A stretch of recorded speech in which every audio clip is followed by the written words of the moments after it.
First, there are a couple of things it's helpful to understand.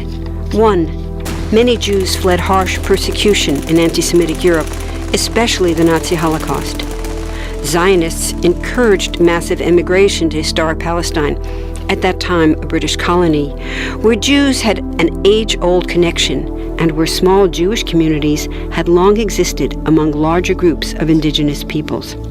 But when the UN offered the Jewish immigrants the majority of the land for a new state called Israel, for the indigenous Palestinians who lived there, it was a massive destruction of life. They rejected the UN's partition plan, and several Arab states invaded the new state of Israel. Israeli forces essentially erased over 400 Palestinian villages and towns. By the end of the fighting, Israel controlled 78% of historic Palestine.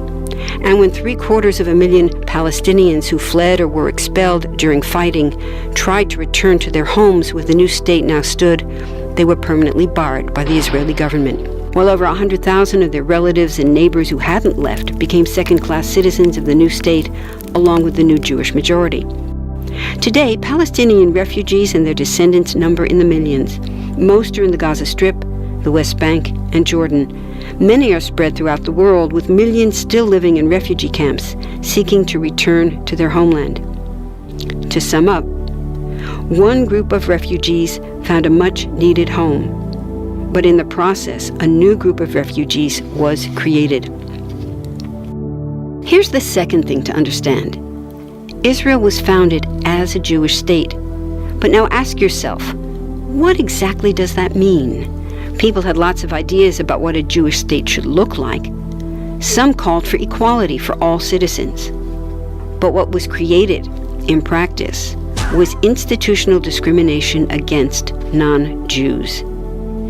In other words, Israel ended up being built on a blueprint of exclusion. The Israeli government wants maximum land and resources for Jews, but not the Palestinians living there. That's why, inside Israel, Jews get special privileges, including rights to land and housing, that are denied to the Palestinian citizens, who make up 20% of Israel's population. That's also part of why Israel has never defined its borders. In fact, they still hold on to land, the West Bank and Gaza, that they conquered in the war in 1967. Since then, Israel has built Jewish settlements throughout the occupied West Bank, building Jewish-only cities and supplying them with infrastructure like roads and army camps, schools, and even a college. Military occupations are meant to be temporary, but after 40-plus years, this one looks permanent and entirely unjust. In the West Bank, Israeli Jewish settlers and Palestinians live on the same land, but must live under two completely separate and unequal systems of Israeli law. The Jewish settlers dominate the natural resources, including water and agricultural land, and they're backed by the Israeli army.